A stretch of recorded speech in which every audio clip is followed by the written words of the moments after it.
बिस्मिल्लाहिर्रहमानिर्रहीम। अस्सलाम वालेकुम मेरे प्यारे प्यारे मेंबर्स। मैं हूँ वलीद रज़ा और आपको वेलकम करता हूँ आपके अपने यूट्यूब चैनल अलिफ़ किचन में। जी तो मेरे प्यारे प्यारे मेंबर्स, हम में से सभी को हलवा पूरी खाना बहुत ही ज़्यादा पसंद होता है। लेकिन अमूमन जब हम घरों में हलवा पूरी बनाते हैं तो वो जो एक बेसिक हलवाई स्टाइल या मार्केट स्टाइल हलवा पूरी होती है वो हमसे नहीं बन पाती। तो आज मैं आप लोगों को बहुत ही आसान तरीके से पूरी की रेसिपी बनाना बताऊंगा कि आपकी पूरियां जो हैं वो बिल्कुल ऐसे ही फ्लफ़ी सी फूली फूली सी बनेंगी। आइए चलते हैं और बिना कोई देर किए फ्लफ़ी सी फूली फूली सी पूरियां बनाना शुरू करते हैं। तो पूरियां बनाने के लिए यहाँ पे सबसे पहले हमने उसके लिए आटा गूंद लेना है। तो यहाँ पे मैंने लिया है एक बाउल और बाउल में मैंने शामिल कर दिया है 3 कप्स के जितना मैदा। मैं यहाँ पे मैदे के साथ बना रहा हूँ, आप जो नॉर्मल घर का आटा होता है उसके साथ भी पूरियां बना सकते हैं। और अभी यहाँ पे हम इसमें शामिल करेंगे 3/4 चाय के चम्मच के जितना नमक, 1/4 चाय के चम्मच के जितना हम इसमें शामिल करेंगे बेकिंग पाउडर। तो बेकिंग पाउडर आप इसमें लाजमी शामिल कीजिएगा, इससे एक तो पूरियाँ हमारी फूली फूली बनेंगी और दूसरे नंबर पे बिल्कुल सॉफ्ट जिस तरह हम लोग मार्केट से ख़रीदते हैं। और यहाँ पे सबसे पहले हमने इन ड्राई इंग्रेडिएंट्स को यानी कि मैदा, नमक और बेकिंग पाउडर को अच्छी तरह से मिक्स कर लेना है। और यहाँ पे मिक्स कर लेने के बाद अभी हम इसमें 1.5 खाने के चम्मच के जितना कुकिंग ऑयल शामिल करेंगे। और कुकिंग ऑयल शामिल करने के बाद हमने इन तमाम चीज़ों को दोबारा से अच्छी तरह से मिक्स कर लेना है। और यहाँ पे अभी हम इसमें थोड़ा-थोड़ा पानी शामिल करते जाएँगे और पानी शामिल करके हमने इसकी एक स्मूथ डो बना लेनी है। और डो ना तो बहुत ज़्यादा हार्ड होनी चाहिए, सख्त होनी चाहिए और ना ही बहुत ज़्यादा नरम होनी चाहिए।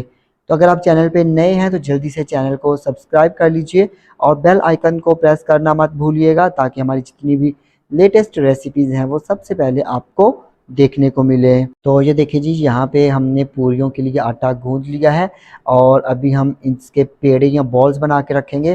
तो जितना आपने पूरी का साइज़ रखना है उतने ही साइज़ के आपने पेड़े यानी कि बॉल्स बना लेने हैं। तो यहाँ पे इन पेड़ों को हमने रखना है एक प्लेट में और प्लेट के नीचे हमने हल्का सा ऑयल जो है वो लगा लिया है और यहाँ पे इस प्लेट में हमने सारे पेड़े बना के रख लेने हैं। तो ये देखिए जी, पूरियों के लिए हमने सारे पेड़े बना लिए हैं और अभी यहाँ पे हम इन पेड़ों के ऊपर भी हल्का हल्का सा ऑयल जो है वो ब्रश कर देंगे।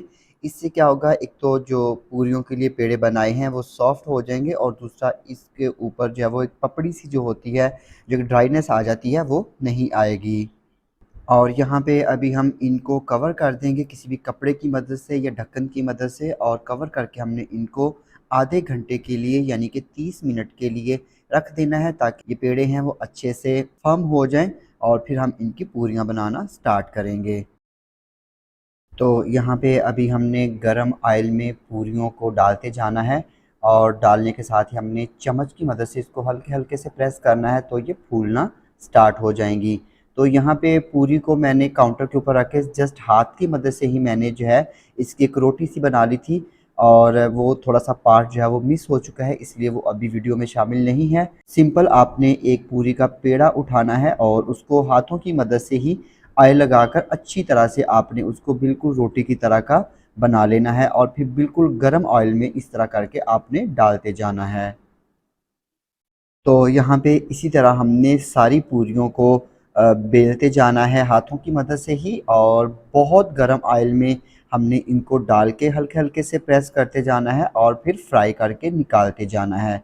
तो एक बात याद रखिएगा, जो सबसे ज़्यादा ज़रूरी है कि जिस ऑयल में आपने इन पूरियों को फ्राई करना है उसमें से अच्छा खासा धुआं जो है वो उठता होना चाहिए। अगर आपका ऑयल जो है वो ठंडा होगा तो पूरी कभी भी नहीं फूलेगी। तो ये देखिए जी, यहाँ पे हमारी बहुत ही नरम सॉफ्ट खस्ता पूरियाँ जो हैं फूली फूली सी पूरियाँ बन के बिल्कुल रेडी हैं। और मैं उम्मीद करता हूँ कि आपको मेरी ये रेसिपी यकीनन पसंद आई होगी। आप इसको ज़रूर ट्राई कीजिएगा और अगर आपको मेरी रेसिपी पसंद आती है इसको लाइक कीजिएगा, कमेंट कीजिएगा और अपने फ्रेंड्स और फैमिली मेम्बर्स के साथ शेयर करना मत भूलिएगा। तो इसके साथ ही वलीद रज़ा को इजाज़त दीजिए। अल्लाह हाफिज़।